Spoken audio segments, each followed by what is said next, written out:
Welcome back, Buckeye Nation, to your Caribou Data Science channel. This is the evening of Wednesday, October 13th, 2021. Before we get started, a big shout out to the two people who watched this video in the last 20 yesterday. One younger folks and one older folks like myself. Thanks to both of those. I look at my numbers every day, so I see a few there every day, okay? Also, as always, don't forget to subscribe to the channel. Don't forget to like the video. Those likes are very important. So I really appreciate if you start liking the videos. And third, click on the share button, share the book on Facebook and Twitter. Also, if you click down, if you look in the description below the video, you're going to see two links.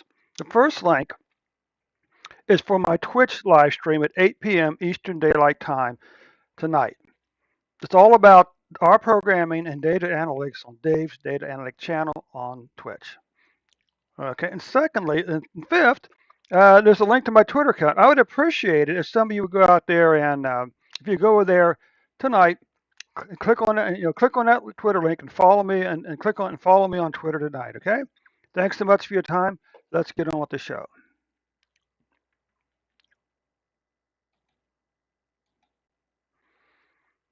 Okay, now as we all know by now, in February of this year, the first quarter 2021, the governor's office came out and said, oops, we undercounted COVID-19 deaths for the fourth quarter of 2020 by roughly 4,000. And rather than going back and fixing the number and reissuing to correct the numbers, they decided to add the missing number of deaths on the February 11th, 12th, and 13th. And that's what this does to this whole week here, okay? So what we do is replace these 3 dates with the average deaths for each one of these 3 days, average COVID-19 deaths each one of these 3 days. Now, it doesn't do any good for the fourth quarter, but it does bring the first quarter of this year's numbers back down to a closer range to what it's actually looking for. Okay. So when we look at this here, the other thing the governor's office did sometime in March, they switched from a 7-day reporting cycle for deaths, again, deaths only, not cases, and to a 5-day reporting cycle. The kicker is it's not always the same 5 days. And it's never, and once again, it's one of those cases where, it seems like you never have trouble counting cases. It's always a problem with the deaths. You ever notice that? So anyway, what do we say this year? This is a 14-day moving average, a long declining pattern down in July. Then in July, deaths in Ohio began to increase. So the question needs to be asked is how many of these people were vaccinated here? Weekly deaths, nothing really crazy here. Just pretty much confirms what we saw above. And now for cases. Declining pattern in cases up to July. Then in July, cases started to increase. And now they're starting to decrease. But how many of these people here were vaccinated?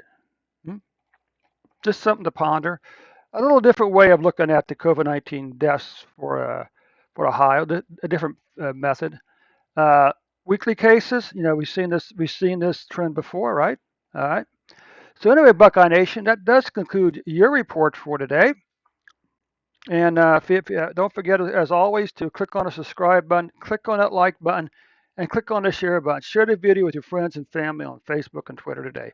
You can also, by the way, you can also click on the description below. And if you're interested in our programming and data analytics, I want to invite you to join me tonight on Twitch, on Dave's Data Analytics channel on Twitch, 8 p.m. Eastern Daylight Time, for another rip-roaring good time of our programming and engaging conversation. Yes, that's it, engaging conversation, okay? And also, of course, click on the link to Twitter down there and follow me on Twitter today also. Thanks so much, Buckeye Nation. We'll see you tomorrow with an updated report.